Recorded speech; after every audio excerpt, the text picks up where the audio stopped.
ท่านสิ่งทองวิลาสุขกรรมการพรรคแปลงเจ้าเมืองห้วยทรายได้สรุปตีราคาพ้นสำเร็จในการจัดตั้งปฏิบัติเวียกงานก่อสร้างหากท่านการเมืองตาม4เนื้อใน4ขาดไม้ต่อกองประสุมเวียกงานก่อสร้างหากท่านการเมืองประจำปี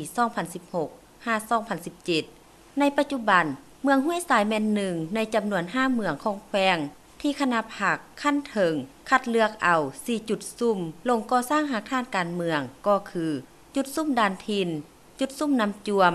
จุดซุ่มบ้านห้วยศาลาและจุดซุ่มบ้านจอมจุกรวมมี14บ้านมี 2,194 ครอบครัวมีพลเมืองทั้งหมด 12,200 คนหญิง 5,996 คนมีพนักงานลงก่อสร้างหากท่านการเมืองทั้งหมด22สหายหญิง2สหาย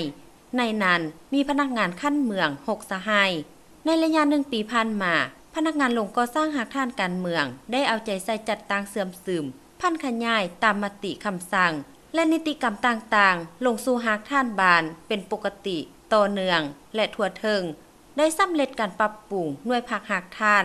องค์การปกครองบานและบรรดาองค์การจัดตั้งมหาชนขั้นบานพร้อมกันจัดตั้งบำรุงภาระบทบาทสิทธิและหน้าที่ให้มีความหนักแน่นเข้มแข็งด้านการป้องกันศาสตร์ป้องกันความสงบประกอบมี4จุดซุ่ม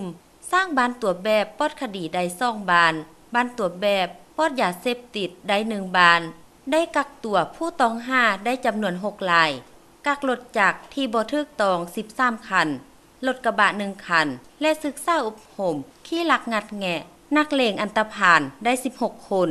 ด้านเศรษฐกิจและด้านวัฒนธรรมสังคมรวมมีโครงการที่ได้กำหนดออก51โครงการในนั้นได้สำเร็จ10โครงการเท่ากับ 19.60 ส่วนหอยสามารถลบล้างความทุกข์ยากใด6ครอบครัวเทียบใส่สถิติปี 2015 แม่นลดลง 27.27 ส่วนหอยสามารถประกาศบ้านสาธารณสุขและบ้านวัฒนธรรมเผ่ามงและเวียกงานอื่นๆตื่มอีก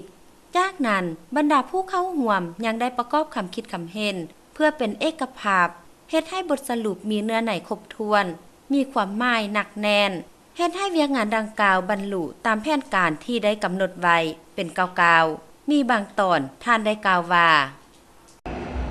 การจัดตั้งปฏิบัติใน1ปีผ่านมาการลงก่อสร้างทางการเมืองนั้นเขาก็สามารถตีราคาได้ในการลงก่อสร้างทางการเมืองครั้งนี้ถึงทางด้านการเมืองแนวคิดเกี่ยวทั้งทีมงานแต่เอาใจใส่และการขยายบรรดามติคำสั่งอันลงก่อสร้างทางการเมืองเป็นปกติสำเร็จการปรับปรุง